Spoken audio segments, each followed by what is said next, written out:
Marx also came up with this idea, which is a crazy idea as far as I can tell.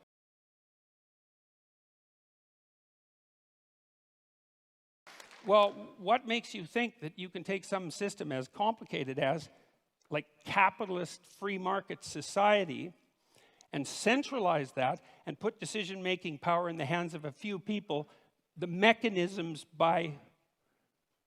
without specifying the mechanisms by which you're going to choose them? Like, what makes you think they're going to have the wisdom or the ability to do what the capitalists were doing, unless you assume, as Marx did, that all of the evil was with the capitalists and all the good was with the proletariats, and that nothing that capitalists did constituted valid labor, which in relationship to the Marxist theory, which is that at some point the proletariat, the dictatorship of the proletariat, will become so hyperproductive that there'll be enough material goods for everyone across all dimensions.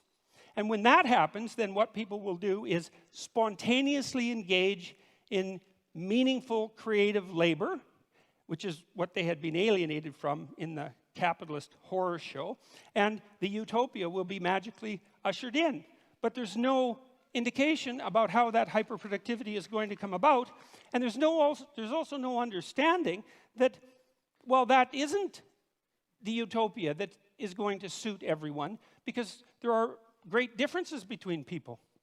And some people are going to find what they want in love, and some are going to find it in social being, and some are going to find it in conflict and competition, and some are going to find it in creativity, as Marx pointed out. But the notion that will necessarily be the end goal for the utopian state is preposterous. That human hierarchies are not fundamentally predicated on power.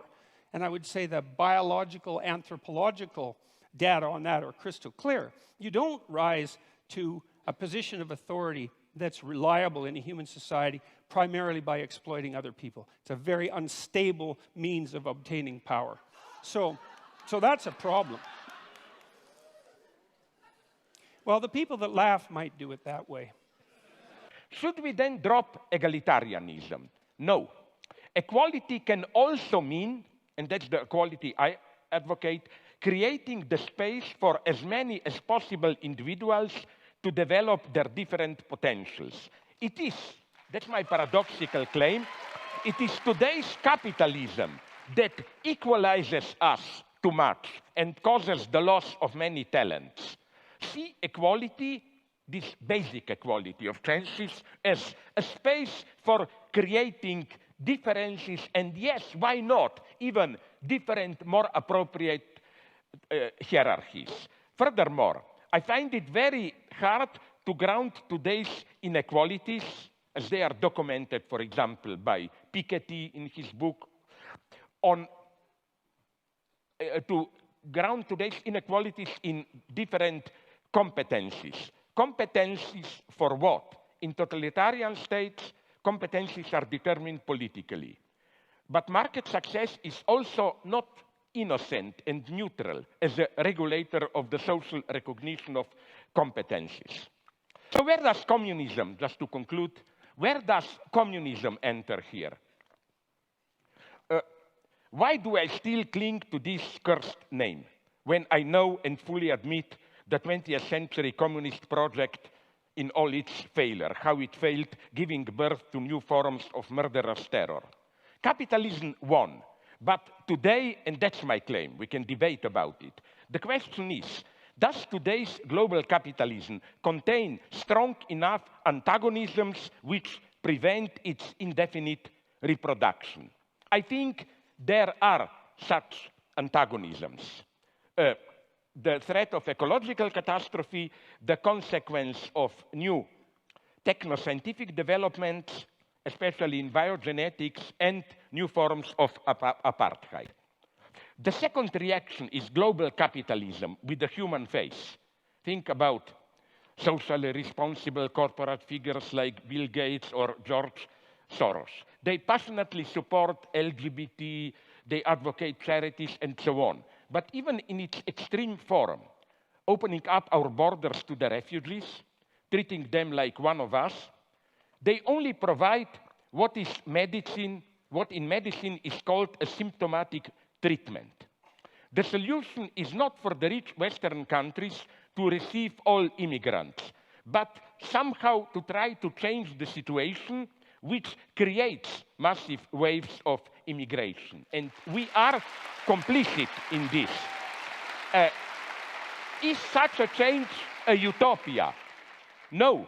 The true utopia is that we can survive without such a change. So here I think, I know it's provocative to call this a plea for communism. I do it a little bit to provoke things. But what is needed is nonetheless in all these spheres, I claim, ecology, digital control, unity of the world, capitalist market, which does great things, I admit it, has to be somehow limited, regulated, and so on. Before you say it's a utopia, I will tell you, but just think about in what way global market already functions today. I always thought that neoliberalism is a fake term. If you look closely, you will see that state plays today more important role than ever precisely in the richest capitalist economies. So, you know, the market is already limited, but not in the right way, to put it naively. So, a pessimist conclusion. What will happen?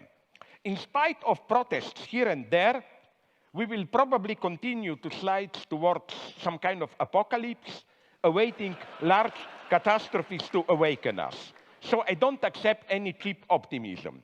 When somebody tries to convince me that in spite of all the problems, there is a light at the end of the tunnel, my instant reply is yes, and it's probably another train coming towards us. Thank you very much. Please don't do this, because I really think that's why I hope you, Jordan, agree with it, that's why we are here, engaged in this debate. Don't take it as a cheap competition. It may be that, but we are, as you said in your introduction, desperately trying to confront serious problems. Zizek points out that there are problems of capitalism. And I would like to say that I'm perfectly aware that there are problems with capitalism. I wasn't defending capitalism, actually, in some sense. I was defending it in comparison to communism, which is not the same thing. Because as Winston Churchill said about democracy, you know, it's the worst form of government there is, except for all the other forms. And so you might say the same thing about capitalism, is that it's the worst form of economic arrangement you could possibly manage, except for every other one that we've ever tried. Well, what's the problems with capitalism? Well, the commodification of cultural life, all life, fair enough. There's something that isn't exactly right about reducing everything to economic competition. And capitalism certainly pushes in that direction. Advertising culture pushes in that direction. Sales and marketing culture pushes in that direction. And there's reasons for that, and I have a certain amount of admiration for the necessity of advertisers and salesmen and marketers. But that doesn't mean that the transformation of all elements of life into commodities in a capitalist sense is the best way forward. I don't think it is the best way forward. And so for me, again, it's to ask, what's the alternative? I also heard an argument for egalitarianism, but I heard it defined as equality of opportunity, not as equality of outcome, which I see as a clearly defined Marxist aim. I'm tempted to say, the way you presented Communist Manifesto, the simplified image, and so on, it's crazy to say, but on many points I agree with you, and it's a very complex argument. Marx didn't have, for example, a good theory of how social power exists. His idea was simply, with disappearance of class structure, it's secretly, although he wouldn't have accepted it, a technocratic dream. Like, by experts, social life will be run as a perfect machine. Although he was at least aware of the problem, which is why he was so enthusiastic, Marx, about Paris Commune, you know, which was precisely not centralized power. So I'm not just defending Marx. I'm saying it was not clear to him. And so let's drop that. Maybe I have more interesting things to say. Another point. Nonetheless, at one point I'm ready to claim, where did you find this? This goes maybe for today's politically correct jerks and so on, that this egalitarianism. There is one passage in his late Critique of Gotha program where Marx directly accesses the problem of equality. And he dismisses it as a strict bourgeois category. Explicitly. For him, communism is not egalitarianism. It's, yes, hierarchies, but not based on capitalism. You're a strange Marxist to have a discussion with. And, well, but here's why. This is not an insult by any stretch of the imagination. No. I mean, one of the things that struck me when I was looking at your work was that you're, well, first of all, you're a character, you know, and that's an interesting thing. Like you're. Is this an insult or not? It's not an insult. It's a sign of originality, and it's a sign of a certain amount of moral courage, and it's a sign of a certain temperament, and it makes you humorous and charismatic and attractive, and I think you appeal to young people the way that outside intellectual rebels appeal to young people. And so those are all positive things that can be used positively or negatively. And my question is, like, it seems to me that there's enough originality in your body of thought and lateral thinking in the manner in which you approach intellectual ideas that there's just no reason for you to be allied with a doctrine that's 170 years old and that is, if capitalism is rife with problems, is twice as rife with problems as that. And so you're kind of a mystery to me in that way. And so that's my question. Okay. Very briefly, I developed systematically in my book critical insights into many traditional Marxist theses, so no doubt here. You know what I still admire nonetheless in Marx? Not those simplicities of Communist Manifesto, but I still think that his so-called critique of political economy, capital, and so on, is a tremendous achievement as a description of the dynamics of capitalist society. And if you read it closely, Marx is much more ambiguous and open there.